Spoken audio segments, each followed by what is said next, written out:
Hello दोस्तों, आज हम लोग स्टार्ट करने वाले हैं क्लास 12 का एनसीईआरटी बुक से चैप्टर 3 जो कि है अवयव। इंग्लिश में इसको बोलते हैं मैट्रिसेस।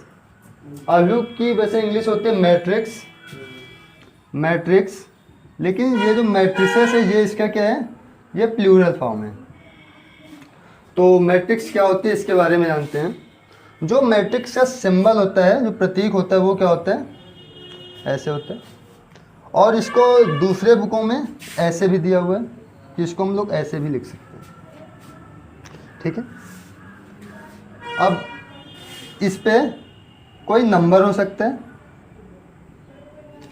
इसके अंदर कोई नंबर भी हो सकता है और कोई फंक्शन भी हो सकता है।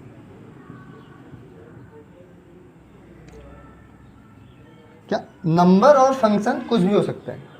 जैसे नंबर में यहाँ पर क्या हो सकता है, 1, -2, 3, -7, 4, 10, 5, 2, 1 कुछ भी हो सकता है। और यदि फंक्शन की बात करें तो sin x हो सकता है, cos x, tan x, -sin x, -cos x, minus का cot x, इस प्रकार के कोई भी फंक्शन हो सकते हैं, ठीक है। जो इस पे हॉरिजेंटल लिखा हुआ है, मतलब कि जो क्षैतिज लिखा हुआ है, उसको हम लोग बोलते हैं पंक्ति, ठीक है। और ये भी देखो क्षैतिज लिखा हुआ है तो हम लोग इसको भी क्या बोलेंगे, पंक्ति। और ये इसको भी क्या बोलेंगे, पंक्ति। मतलब कि जो हॉरिजेंटल या क्षैतिज लिखे होते हैं उनको हम लोग बोलते हैं पंक्ति, और जो वर्टिकल लिखे होते हैं उनको क्या बोलते हैं, वर्टिकल बोलो या ऊर्ध्वाधर बोलो तो उसको क्या कहते हैं, स्तंभ। इसको स्तंभ बोलते हैं और ये वाली को पंक्ति बोलते हैं। स्तंभ को हम लोग सी से डिनोट करते हैं, क्योंकि जो स्तंभ की जो इंग्लिश होती है स्तंभ, इसकी इंग्लिश होती है कॉलम, COLUMN। कॉलम को हम लोग किससे डिनोट करते हैं, सी से। और जो होती है पंक्ति, पंक्ति को इंग्लिश में बोलते हैं रो, इसको हम लोग डिनोट करते हैं आर से। तो देखो ये है इसकी पहली पंक्ति, तो हम इसको लिख सकते हैं कि ये क्या है, R1 है। फिर इसके बाद ये है इसकी सेकेंड पंक्ति, मतलब दूसरी पंक्ति, तो इसको हम लोग क्या लिखते हैं, R2, ठीक है। और ये यहाँ पे जो इसकी थर्ड पंक्ति है उसको क्या लिखते हैं, R3। अब देखो जो इसका पहला स्तंभ होता है इसको हम लिखते हैं C1। जो दूसरा स्तंभ होता है उसको क्या लिखते हैं हम लोग, C2। और जो तीसरा स्तंभ होता है उसको क्या लिखते हैं हम लोग, C3, ठीक है। हम लोग ऐसे लिख देते हैं। अब जैसे यहाँ पे लिखा हुआ है 1, इसको हटाए दे रहे हैं थोड़ी देर के लिए।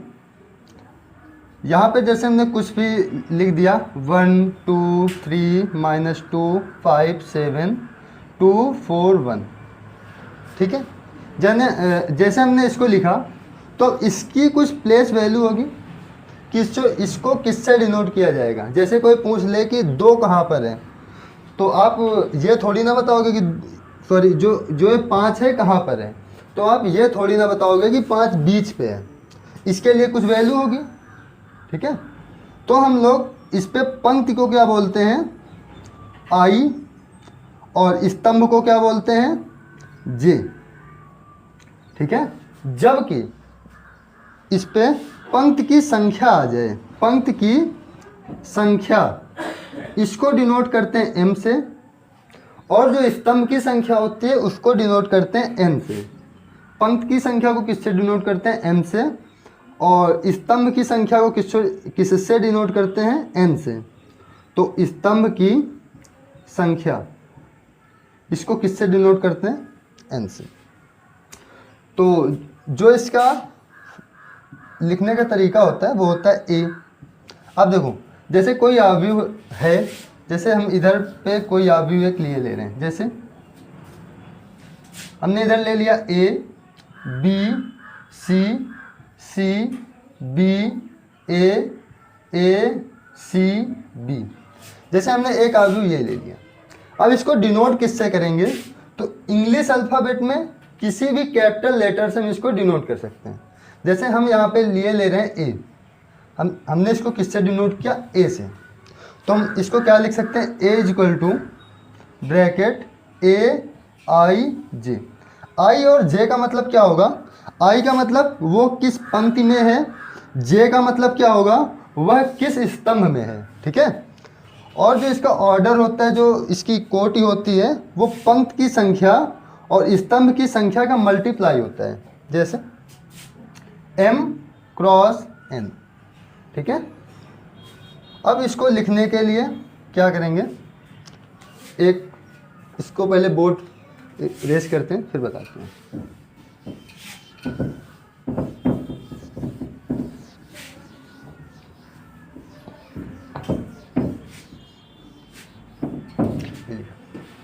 चलो देखो, यदि हम लोग कोटि की बात करें, अवयव की कोटि, ठीक है, अवयव की कोटि, तो देखो यहाँ पर कितना ए आई जे, तो यहाँ पे कोई भी एक नंबर ले लो, A11 ले लो, और 11 होता भी है। यहाँ पे क्या होगा, A12 और यहाँ पे A13। ये हम क्या लिख रहे हैं, तो देखो A11 का मतलब होता ये है, एक जो आई है, ये आई है, फिर इसके बाद क्या है, जे आपका स्तंभ है, आई आपकी क्या है, पंक्ति। ये 11 ये बताता है कि ये जो लेटर है ये पहली पंक्ति और पहले स्तंभ में है। ठीक है, ये किस पे, पहली पंक्ति में है और ये पहले स्तंभ में है। इस 12 का क्या मतलब होगा, ये पहली पंक्ति में है और दूसरे स्तंभ में है। ठीक है। इस 13 का क्या मतलब होगा, ये पहली पंक्ति में है और तीसरे स्तंभ पे है। इतनी बात आई समझ में। ये आगे बढ़ता जाएगा। ठीक है। लास्ट पे क्या मिलेगा, A1N। इसका मतलब क्या होगा, ये पहली पंक्ति में है और 90वें स्तंभ में है। ठीक है। अब हम लोग इसी पे दूसरी पंक्ति ले लेते हैं, मतलब कि A दूसरी पंक्ति के लिए 2, इसके बाद 1। ठीक है। अब यहाँ पे क्या होगा, A22, मतलब कि क्या, ये दूसरी पंक्ति मतलब R2 और ये क्या है, R1। ठीक है। और ये क्या था, C1 और ये क्या था, C2। मतलब कि ये दूसरे स्तंभ में है और दूसरी पंक्ति पे, देखो दूसरी पंक्ति पे और दूसरे स्तंभ पे। अब यहाँ पे क्या आएगा, A23। इसका मतलब क्या होगा, ये दूसरी पंक्ति पे है और ये किस स्तंभ पे है, तीसरे स्तंभ पे है। अब ये जाएगा कहाँ तक, A दूसरी पंक्ति nवें स्तंभ। ठीक है। अब देखो, अब यदि हम तीसरी पंक्ति ले लें तो क्या होगा, A31 मतलब तीसरी पंक्ति पहला स्तंभ, A32 मतलब कि क्या, दूसरी पंक्ति और दूसरा स्तंभ। इसके बाद यहाँ पे A33। अब देखो यहाँ पे क्या है, तीसरी पंक्ति है, तीसरा स्तंभ। देखो ये तीसरी पंक्ति हो गई और ये क्या है, सॉरी ये तीसरा स्तंभ हो गया और ये क्या हो गया, तीसरी पंक्ति हो गई। अब आगे क्या होगा, A3N मतलब कि क्या, ये nवां स्तंभ हुआ और तीसरी पंक्ति हो गई। ऐसे यदि हम इधर डैश डैश कर दें तो यहाँ पे क्या होगा, AM1। M1 का मतलब क्या होगा कि ये जो है ये पहले स्तंभ में है और mवें पंक्ति में है, mवें पंक्ति में है। ठीक है। यहाँ पे क्या होगा, AM2 मतलब mवें पंक्ति में और दूसरे स्तंभ में। इतनी बात आई समझ में। अब देखो यहाँ पे क्या होगा, AM3 मतलब कि क्या, तीसरे स्तंभ में mवें पंक्ति में। ठीक है। अब यहाँ पे क्या होगा, यहाँ होगा AMN। ठीक है। मतलब कि mवें पंक्ति में और nवें स्तंभ में। अब यदि इसकी कोटि देखा जाए तो इसकी कोटि क्या होगी, m क्रॉस n। ये हम लोग इसको पूरा इससे डिनोट कर देते हैं, ठीक है। अब हम लोग सोचते हैं कि ये होता क्या है, फिर एक अगला क्वेश्चन लेते हैं। जैसे हमने एक क्वेश्चन ले लिया और उसको हमने ए से डिनोट किया। जैसे हमने यहाँ पे लिया 1 2 3 3 2 1 4 2 2, ये हमने ले लिया। अब आपसे क्वेश्चन में पूछेगा कि बताओ A22 के स्थान पर कौन सा नंबर है। अब आप यहाँ पे चेक करो कि ये रहा होगा A11, ये A12, ये A13, ये A21, A22, A23, A31, A32, A33। मतलब कि A32 पे कितना 2 है, और देखो A22 पे कितना है, क्या पूछ रहा है, A22 पे कौन सा नंबर आएगा। तो A22 पे कौन सा नंबर आ रहा है, 2 आ रहे हैं। फिर वो आपसे क्वेश्चन पूछ लेगा कि A31 पे कितना आएगा, A31। तो 31 यहाँ है, मतलब कि third column, sorry third row और फर्स्ट कॉलम। तो इसका मतलब क्या है, थर्ड रो और फर्स्ट कॉलम। आप चेक कर लो, first second third, third row हो गई, मतलब थर्ड पंक्ति हो गई, और फर्स्ट कॉलम ये हो गया फर्स्ट कॉलम। तो यहाँ पे क्या है, 4 है। तो हम लोग इसका आंसर ऐसे दे देते हैं, ठीक है। इतनी बात आई समझ में, तो इसको नोट कर लो। इसके बाद अगला क्वेश्चन देखते हैं फिर।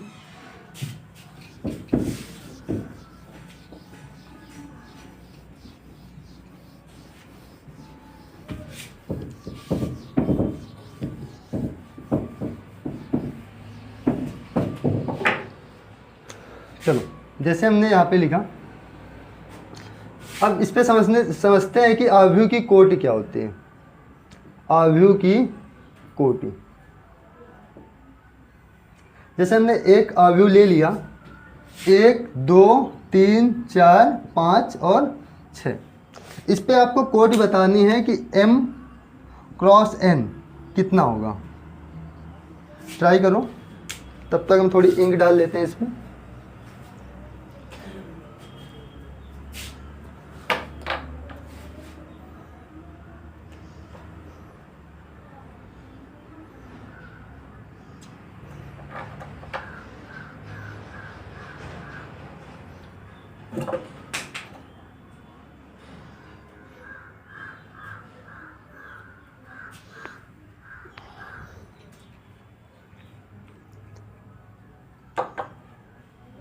तो देखो, सबसे पहले इस पे क्या करते हैं, पंक्तियों की संख्या गिनते हैं कि कितनी पंक्ति हैं। जैसे एक पंक्ति हो गई, ये दूसरी पंक्ति हो गई, और ये तीसरी पंक्ति हो गई। तो हम लोग सिंपली m के स्थान पे कितना लिखेंगे, 3। अब देखो, ये पहली पंक्ति, दूसरी पंक्ति और तीसरी पंक्ति। अब इस पे चेक करो कि इस पे स्तंभ कितने। देखो, ये हो गया आपका पहला स्तंभ, मतलब कि C1, और ये हो गया आपका क्या, दूसरा स्तंभ, मतलब कि C2। इस पे स्तंभ कितने हैं, 2। तो हम लोग इसकी कोटि कितनी बता देंगे कि इसकी कोटि कितनी है, 3 क्रॉस 2, ठीक है। यदि हम इनका मल्टीप्लाई करवा दें, मल्टीप्लाई करवा के लिख दें, जैसे 3 2 जा 6, तो इस पे हमें जो 6 आया, इससे ये पता चलता है कि इसके अंदर कितने अवयव हैं, 6 अवयव हैं। जैसे एक दूसरा क्वेश्चन ले रहे हैं, A B C D B D C E। अब बताओ इस पे कितनी कोटि हैं, ट्राई करो। तो देखो बताते हैं, इस पे कितनी पंक्ति, सबसे पहले चेक करो, एक पंक्ति और 2 पंक्ति। कितनी पंक्ति, 2। तो आप यहाँ पर 2 लिख लो, क्रॉस का चिन्ह। स्तंभ कितने हैं, एक स्तंभ, 2 स्तंभ, ये तीसरा स्तंभ और ये चौथा स्तंभ। तो इसकी कोटि कितनी हो जाएगी, 2 क्रॉस 4 की। तो हम लोग कोटि ऐसे बताते हैं। और जैसे 1-2 क्वेश्चन और ले रहे हैं कोटि के।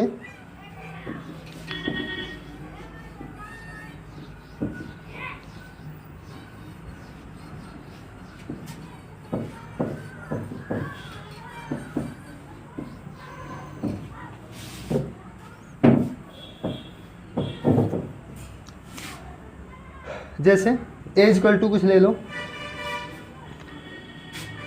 ए B 3 4 5 2 1 3 4 2 5 C D A B 3 4 2 1 3।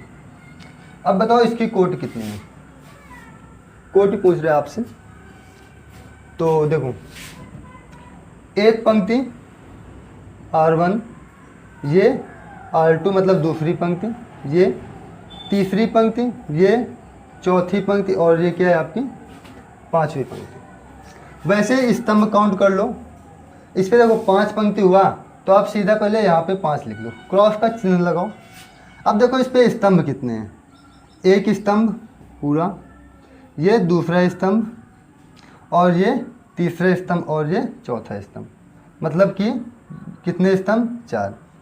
अब ये आपसे इसी में पूछ ले, वैसे इतना बड़ा क्वेश्चन आएगा नहीं, जैसे इस पे पूछ ले कि आप बताओ कि इस पे A4 3 का मान कितना है, तो आप क्या करोगे, ये जो 4 है ना ये क्या है पंक्ति है, 3 क्या है स्तंभ है, स्तंभ मतलब कॉलम C1 C2 C3 और C4, ठीक है।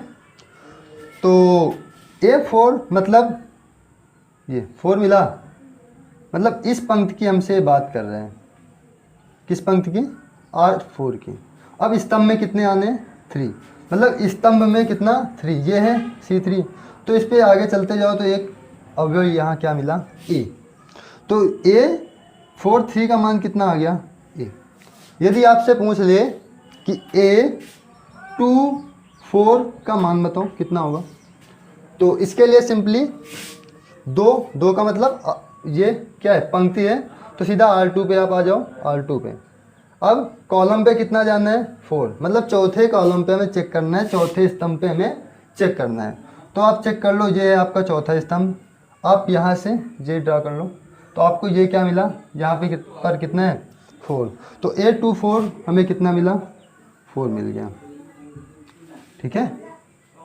हाँ, तो अभी इस पे और क्वेश्चन करते हैं। जैसे कभी कभी क्वेश्चन आता है कि यदि कोई अवयव है उस पे आपको कुछ संख्या दे देगा कि इस पे इतने संख्या है, और आपसे पूछेगा कि इसका ऑर्डर क्या बन सकता है, तो वो कुछ क्वेश्चन देख लेते हैं।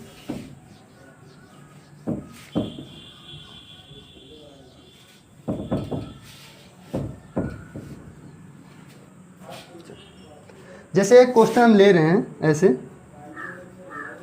कि एक अवयव में अवयवों की संख्या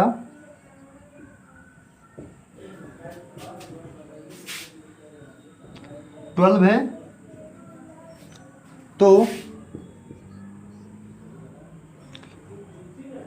इसकी कोटि क्या क्या होगी।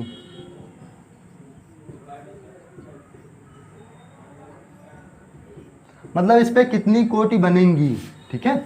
तो देखो 12 अवयव हैं, तो इस पे देखो m और n का मल्टीप्लाई कितना होना चाहिए 12 होना चाहिए, सबसे पहली बात, ठीक है। जैसे यहाँ पे कोई एक अवयव होता था 1 2 3 4 5 6, ठीक है, तो इस पे m क्रॉस n कितना होता था, 3 पंक्ति 3 लिख दिया, 2 स्तंभ 2 लिख दिया, टोटल जो अवयव हैं इसको हम कितना लिख सकते हैं 3 दूनी 6, तो इस पे 6 अवयव हैं। अब हम इसको 6 अवयव का एक दूसरा भी तो बना सकते हैं, क्या होगा 1 2 3 4 5 6। अब देखो इसकी कोटि क्या हो गई 2 क्रॉस 3 हो गई, और इस पे भी वो इसका मल्टीप्लाई कितना है 6, इस पे भी कितने अवयव हैं 6 अवयव। और हम इसको लेके कितना दूसरा क्या बना सकते हैं, ये भी तो बना सकते हैं। देखो 1 3 5 2 4 6। अब देखो इसका ऑर्डर क्या है, इसकी कोट क्या है, देखो 1 2 3 4 5 6, कोट कितनी है 6, स्तंभ कितना है केवल एक स्तंभ है, तो इसको हम 6 गुणा 1 लिख सकते हैं, मतलब 6 क्रॉस 1 लिख सकते हैं, ठीक है। इस पे भी कितने अवयव हैं, 6 अवयव हैं। और हम इसको क्या लिख सकते हैं, 1 3 5 2 4 6, ये भी तो लिख सकते हैं। मतलब कि इस पे पंक्ति कितनी है, 1, स्तंभ कितने हैं, 1 2 3 4 5 और 6। तो इसको क्या लिख सकते हैं, 1 क्रॉस 6। तो इस क्वेश्चन पे क्या है कि एक अवयव में अवयवों की संख्या कितनी है, 12 है। तो इसकी कोटि क्या क्या होंगी, क्या क्या होंगी। तो इसको देखते हैं। उस पे एक पंक्ति हो सकती है, ठीक है। स्तंभ कितने हो सकते हैं, 12 हो सकते हैं। तो एक ये बन सकते हैं, आई बात समझ में।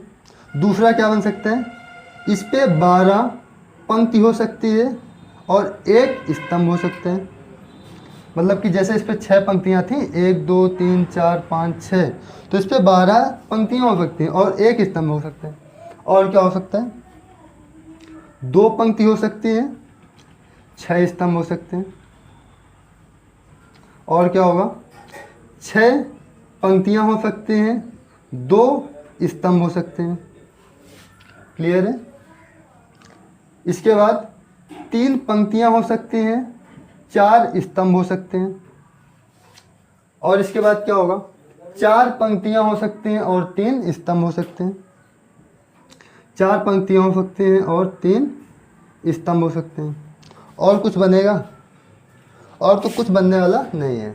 तो इसकी कोटियाँ कौन कौन सी होंगी, 1 cross 12, 12 cross 1, 2 cross 6, 6 cross 2, 3 cross 4, 4 cross 3। तो 1 2 3 4 5 6, इस पर 6 प्रकार की कोटियाँ बन सकते हैं, ठीक है। और क्वेश्चन होते हैं कि अवयव बनाने वाले। चलो ये एग्जांपल हो गया। इसके बाद जब एक्सरसाइज करेंगे तो उसके क्वेश्चन करेंगे। फिर अब इसके कॉन्सेप्ट कुछ करवाए दे रहे। एक क्वेश्चन आपकी बुक का एक लिए ले रहे हैं कोई,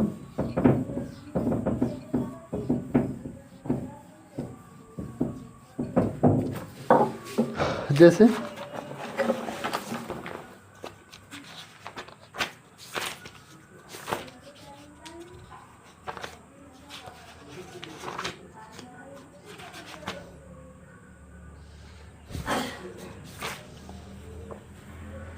एक क्वेश्चन है, क्वेश्चन 4। इस पे बोल रहा है एक 2 क्रॉस 2 अवयव का निर्माण कीजिए जो किस फॉर्म पे है, A equal to A I J form का है, ठीक है। इसके जो अवयव हैं वो इस प्रकार हैं कि ए I J equal to 1 I plus जे बटे 2 और इतने का क्या है, होल स्क्वायर। ये अवयव इस प्रकार के हैं और हमें 2 क्रॉस 2 के अवयव की रचना करना है। तो सबसे पहले क्या करेंगे, देखो एक ले लेंगे ए इक्वल टू अवयव ए आई जे है ना। तो देखो यहाँ पर क्या होता है, ए 1 1 होता है। 2 क्रॉस 2 का बनाना है, मतलब पंक्ति की संख्या 2 होनी चाहिए, स्तंभ की भी संख्या कितनी होनी चाहिए, 2 होनी चाहिए। तो ए 1 1 हुआ, फिर ए 1 2 मतलब पहली पंक्ति दूसरा स्तंभ, फिर ए 2 1 और यहाँ पे ए 2 2। तो आप क्या करो, आई के स्थान पर 1 रख दो, जे के स्थान पर 1 रख दो, ठीक है। तो तुम्हारा ये वाला अवयव निकल आएगा कि ये अवयव क्या था। तो चलो रखते हैं यहाँ पे, आई के स्थान पर 1 रखना है, जे के स्थान पर 1 रखना है, बटे पे 2 करना है और इसका स्क्वायर कर देना है। अगला क्वेश्चन, इस पे अगला क्या है, ए 1 2 मतलब आई का मान 1, जे का मान 2। तो इस पे रख दो आई का मान 1 और जे का मान 2।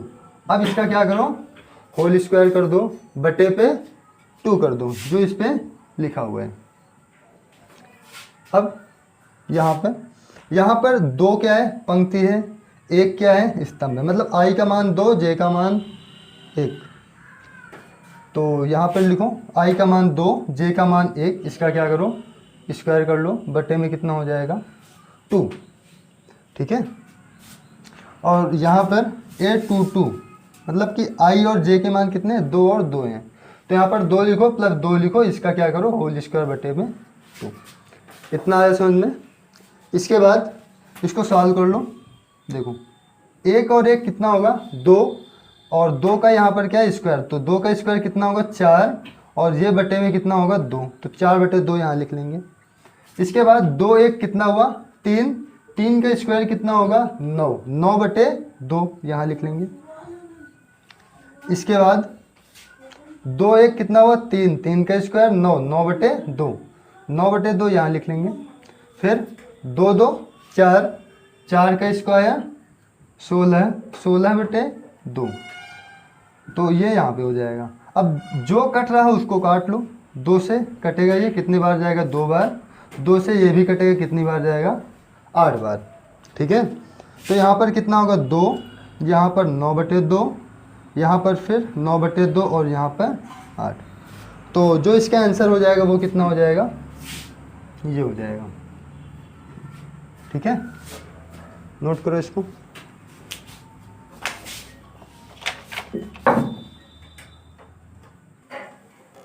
नोट हो गया। इसके बाद देखते हैं कि अवयव के प्रकार। इरेज करते हैं इसको।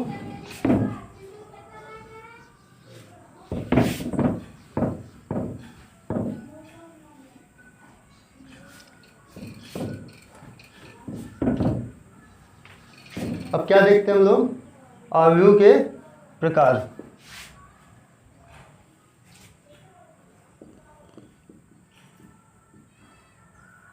इससे बताने से पहले एक चीज़ जो छूट गई थी, A = AIJ M×N। देखो जो I और J की जो वैल्यू होती है वो क्या होती है, देख लो। I और J की वैल्यू कभी भी 1 से छोटी तो होगी नहीं, ठीक है, 0 कभी भी होएगी नहीं I और J की वैल्यू। M और N की वैल्यू भी 0 नहीं होगी। देखो I की वैल्यू कितनी होती है, 1 से बड़ी होगी, और m के बराबर या m से छोटी भी हो सकती है, 1 के बराबर या 1 से बड़ी भी हो सकती है किसकी, i की वैल्यू। और j की वैल्यू क्या होगी, 1 के बराबर या 1 से बड़ी, m की वैल्यू j के बराबर या j से बड़ी, n की वैल्यू। ठीक है, जो i और j है वो क्या है, i और j बिलोंग करता है किसको, नेचुरल नंबर को, मतलब प्राकृतिक संख्या को। मतलब यहाँ पर क्या होगा 1 2 3 4 5 6 यही होगा, और ये भी प्राकृतिक संख्या को ही बिलोंग करेगा। m और n ये भी किसको बिलोंग करेगा, प्राकृतिक संख्या को। यहाँ पर ये नहीं होगा कि 2/3 हो जाए इसकी कोटि, 4/5 हो जाए इसकी कोटि, ये नहीं होगा। जो होगा वो क्या होगा, नेचुरल नंबर होगा। जैसे 1 2 3 4 5 कहाँ तक, n तक, इनफाइनाइट तक जहाँ भी जाए। ठीक है, तो ये होता है। और इसके बाद बात करते हैं अवयव के प्रकार के। तो अवयव के प्रकार में सबसे पहला आपके बुक पे जो अवयव है वो कौन सा है, स्तंभावयव। स्तंभ अवयव ये क्या होता है, स्तंभावयव वह अवयव होता है जिसमें केवल एक ही स्तंभ होता है। पंक्तियां चाहे जितनी हो, लेकिन उस पर स्तंभ कितना होना चाहिए, केवल एक ही स्तंभ होना चाहिए। जैसे ये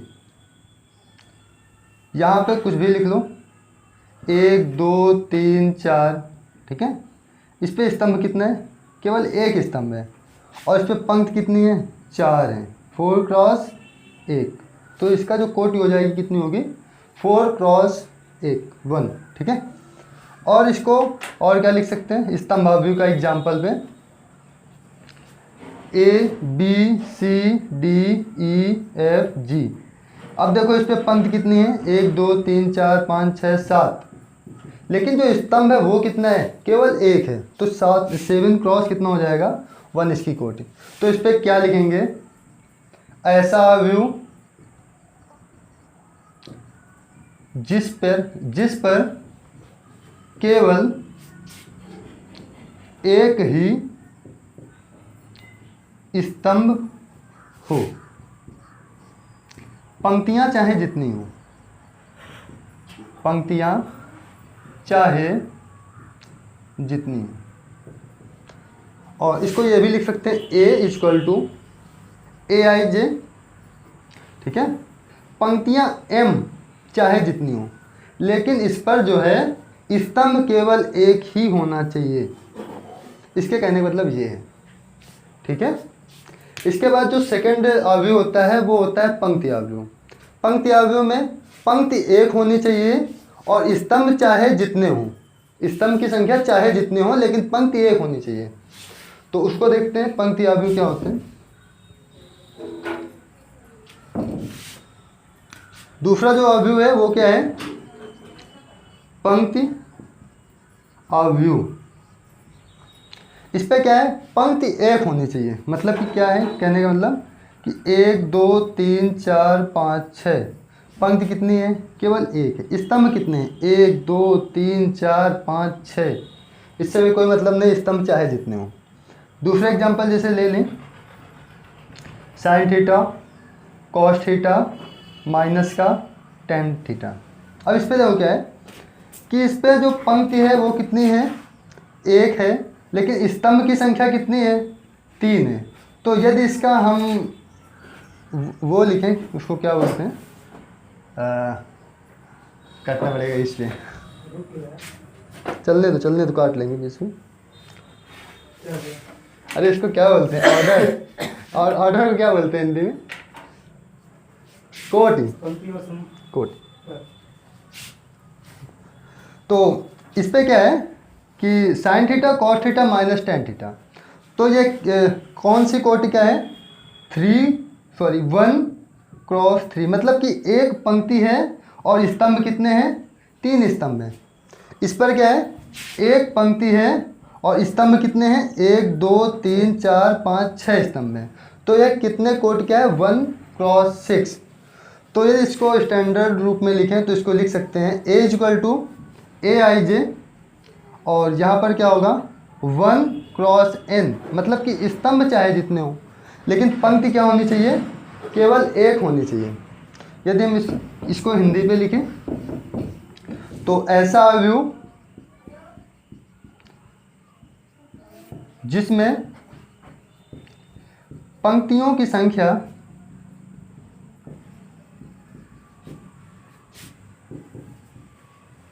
केवल एक हो, उसे पंक्ति अवयव कहते हैं, और स्तंभ की संख्या चाहे जितनी हो, ठीक है।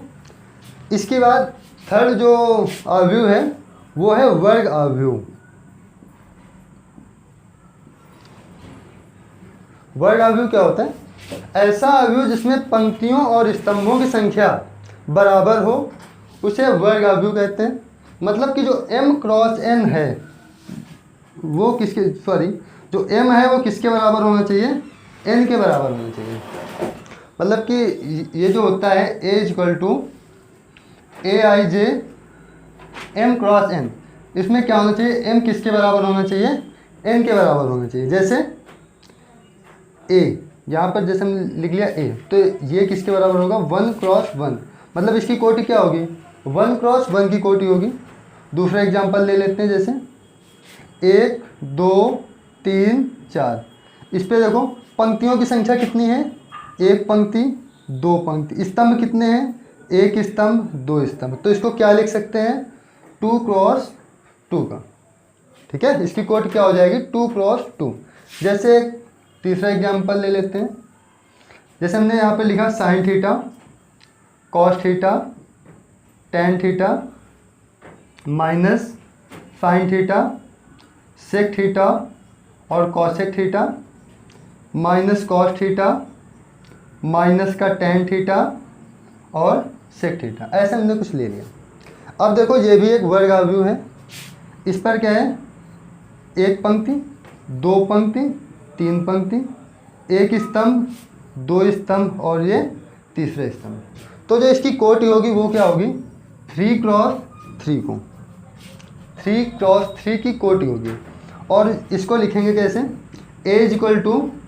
A=AIJ m क्रॉस क्या होगा, n नहीं, m क्रॉस m होगा, क्योंकि यहाँ पर m किसके बराबर है, n के बराबर है। इसके बाद जो अगला अवयव है वो है विकर्ण अवयव। विकर्ण अवयव क्या होता है, ऐसा अवयव जिसके विकर्ण के अवयव को छोड़कर शेष सभी अवयव क्या हो जाएं, जीरो हो जाएं। और विकर्ण अवयव हमेशा वर्ग अवयव होगा। विकर्ण अवयव हमेशा क्या होगा, वर्ग अवयव होगा। चलो देखते हैं विकर्ण अवयव। विकर्ण अवयव ऐसा अवयव जिस पे विकर्ण के अवयव छोड़कर शेष सभी अवयव क्या हो जाएं, जीरो हो जाएं, तो हम उसे क्या कहते हैं, विकर्ण अवयव कहते हैं। जैसे विकर्ण अवयव पे 1 0 0 2 -5 0 0 0 और 0। देखो यहाँ पे विकर्ण पे ही अवयव हैं और बाकी सब क्या हैं, सब जीरो हैं। तो हम इसको लिख सकते हैं a equal to aij m cross n। m cross m क्यों लिख रहे हैं, क्योंकि इस पे स्तंभों की संख्या और पंक्तियों की संख्या दोनों बराबर होगी। विकर्ण अवयव जो होता है वर्ग अवयव के जैसा ही होता है, ठीक है। तो देखते हैं इसको। ऐसा अवयव जिसमें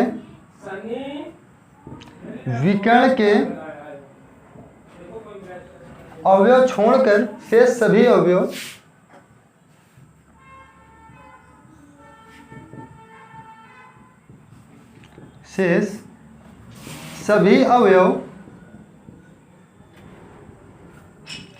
शून्य हो जाएं, तो उसे क्या कहते हैं, विकर्ण अवयव।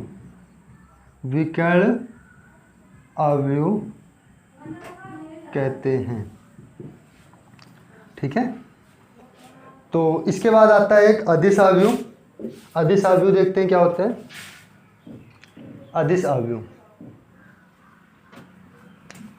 यहाँ पे क्या होगा, अदिश अवयव। अदिश अवयव भी सेम ऐसा ही होता है कि ऐसा अवयव जिस पे विकर्ण के अवयव को छोड़कर शेष सभी अवयव शून्य हो जाएं, तो उसे विकर्ण अवयव कहते हैं। लेकिन उस पर एक फ़र्क ये होता है कि जो विकर्ण में हो, ठीक है, वो सब सेम होना चाहिए। जैसे यहाँ पर लिखा है -2, तो यहाँ पर भी क्या होना चाहिए, -2। यहाँ पर भी क्या होना चाहिए, -2।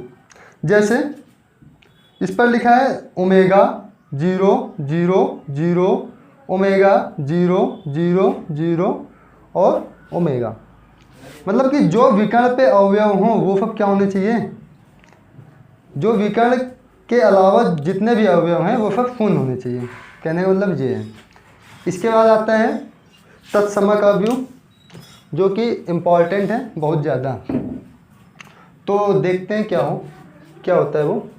ऐसा अवयव जिसमें विकर्ण के अवयव को छोड़कर शेष सभी अवयव शून्य हो जाएं, ठीक है, तो उसे विकर्ण अवयव कहते हैं।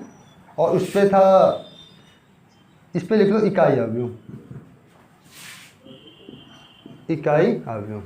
लेकिन एक फर्क इस पे ये होता है, जो विकर्ण पे अवयव होंगे, विकर्ण के सभी अवयव क्या होने चाहिए, एक होने चाहिए,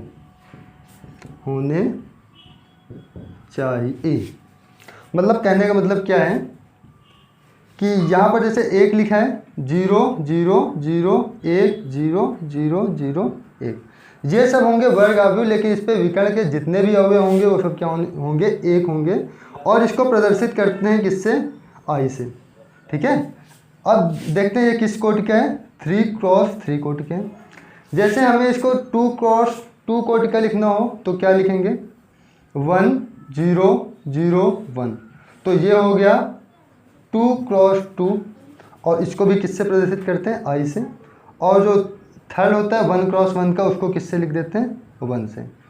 इसका जो कोटि होगा क्या होगा, 1 होगा। जो 1 कोटि का होता है इसको प्रदर्शित करते हैं I1 से। जो 2 क्रॉस 2 कोटि का होता है उसको प्रदर्शित करते हैं I2 से। जो 3 क्रॉस 3 कोटि का होता है इसको प्रदर्शित किससे करते हैं, I3 से। ठीक है, हाँ इकाई अवयव, विकर्ण अवयव और अदिश अवयव, ये सभी क्या होते हैं? वर्ग अवयव होते हैं। एक होता है शून्य अवयव, वो भी क्या होता है? हमेशा वर्ग अवयव ही होता है। ठीक है, इसके बाद क्या होता है? शून्य अवयव। शून्य अवयव तो उसमें क्या होता है? ऐसा अवयव जिसमें सभी अवयव क्या होते हैं? शून्य होते हैं। जितने भी अवयव होते हैं वो सभी शून्य होते हैं। ऐसा अवयव जिसमें सभी अवयव क्या होते हैं? शून्य होते हैं, उसे क्या कहते हैं? शून्य अवयव कहते हैं। जैसे ये सब जीरो होगा इस पे, 0 0 0 0 और यहाँ भी क्या होगा? 0 होगा। तो शून्य अवयव होता है ऐसा अवयव जिसके सभी अवयव क्या होते हैं? शून्य होते हैं, उसे शून्य अवयव कहते हैं। उसे शून्य अवयव कहते हैं। उसका एग्जाम्पल क्या है? ये। इसके बाद जो आपके बुक पे नहीं है और तीन से 4 प्रकार के अवयव हैं, उनको हम बताए दे रहे हैं केवल। एक होता है ऊपरी त्रिभुजीय अवयव या उच्च त्रिभुजीय अवयव। ठीक है, दूसरा होता है निम्न त्रिभुजीय अवयव, जैसे उच्च त्रिभुजीय अवयव और निम्न त्रिभुजीय अवयव।